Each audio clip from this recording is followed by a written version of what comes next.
Dhaka medical college হাসপাতালে চিকিৎসক ও রোগীর স্বজনদের মধ্যে আঁতাতের ঘটনা ঘটেছে। এই ঘটনায় শম্পা নামের এক নারীকে আটক করেছে শাহবাগ থানা পুলিশ। রোববার রাত 12:30 নাগাদ এই ঘটনা ঘটে। পুলিশ জানায়, চিকিৎসক মানার হাফিজ নিউরো সার্জারি বিভাগের 200 নম্বর ওয়ার্ডে ডিউটি পালন করছিলেন।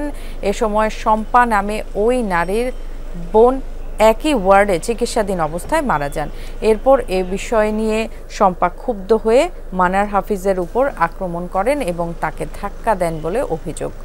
পরে বিষয়টি হাসপাতাল কর্তৃপক্ষকে জানানো হলে হাসপাতালের পরিচালক এসে শম্পাকে আটক করেন। পরে তাকে শাহবাগ থানায় হস্তান্তর করা হয়। এ ঘটনায় হাসপাতালের একজন ওয়ার্ড মাস্টার শাহবাগ থানায় একটি অভিযোগ দায়ের করেছেন। বর্তমানে ওই নারী শাহবাগ থানা হেফাজতে রয়েছে। তার বিরুদ্ধে আইনগত ব্যবস্থা প্রক্রিয়াধীন রয়েছে। রোগী মারা গেছে, ওই ডাক্তার দেখতে আসছিল। রোগীর আত্মীয় স্বজন একটু বিক্ষিপ্ত হয়েছিল আর কি। মারামারি না, এটা ধাক্কাধাক্কি হয়েছিল। আটক আছে, প্রসিকিউশন দিয়ে দিব, কোর্টে পাঠাবো।